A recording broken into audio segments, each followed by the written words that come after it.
பயமிச்சோடு இப்படிதான் அந்த மலையில நெல் கொண்டு கொட்ட முடியாம இடம் இல்லைன்ட்டாங்கன்னு தேக்கி வச்சிருந்தேன். இந்த மழை பெஞ்சதுல எல்லாம் அப்படியே முளைச்சு போயிட்டு, சரி எல்லாம் கொண்டு வந்து காட்டுங்க அப்படின்னு சென்டர்ல கொண்டு வந்து காட்டுங்க, எல்லாம் எடுத்துட்டு போனாங்க. நான் அதை கொண்டு போய் காட்டினேன். அவங்க இன்னும் இவங்கள்ட்ட சொல்லுங்க அப்படின்னு சொன்னாங்க. அதை தான் சொன்னேன். முளைச்சு கிடக்கு. இன்னும் இந்த மழைனால நான் அறுக்க முடியல. இன்னைக்கு கூட மழை பெஞ்சு எல்லாம் பாதிக்கு முக்காவாசி எல்லாம் ஒரு வயசு ஃபுல்லாவே போயிடுச்சு. பாக்கி எல்லாமே முளைச்சு தான் கிடக்குது. எடுக்கிறதுக்கு ஆவாசி வருது என்னவோ. நான் செலவு பண்ணது 1,50,000 ரூபாய்க்கு மேலே செலவு பண்ணியிருக்கேன். இதை தான் நாங்கள் சொன்னேன். தனியார்ல நகை அடவு வச்சிருக்கேன், 1,50,000 ரூபா செலவு பண்ணியிருக்கேன், எனக்கு எல்லாமே நட்டமாக போயிடுச்சு அப்படின்னு வந்து சொன்னேன்.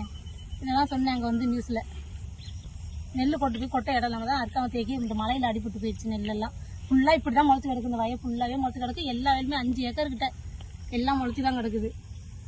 1,50,000 ரூபா நான் செலவு பண்ணியிருக்கேன். என் உழைப்பு இல்லாமல் செலவு பண்ணது 1,50,000 ரூபா செலவு பண்ணியிருக்கேன். நீங்க இப்ப அறுத்துட்டீங்களா? அறுக்கலையா? இன்னும் அறுக்கல. நெல் அப்படியே கிடக்கு. இந்த பாருங்க எல்லாமே முளைச்சு கிடக்கு. நைட்டு கூட மழை பெஞ்சிருச்சு.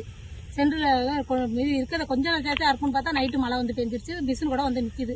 இனிமேல் இருக்கிறதையாச்சும் அறுக்கணும். எல்லா வயலுமே முளைச்சு தான் கிடக்கு. இப்படி தான் கிடக்கு. என்ன வருதோ இல்லை சென்ட்ரல் முதல்ல எடுக்கிறாங்களான்னு தெரியல. எல்லாம் நாத்தோடயே இருக்கு.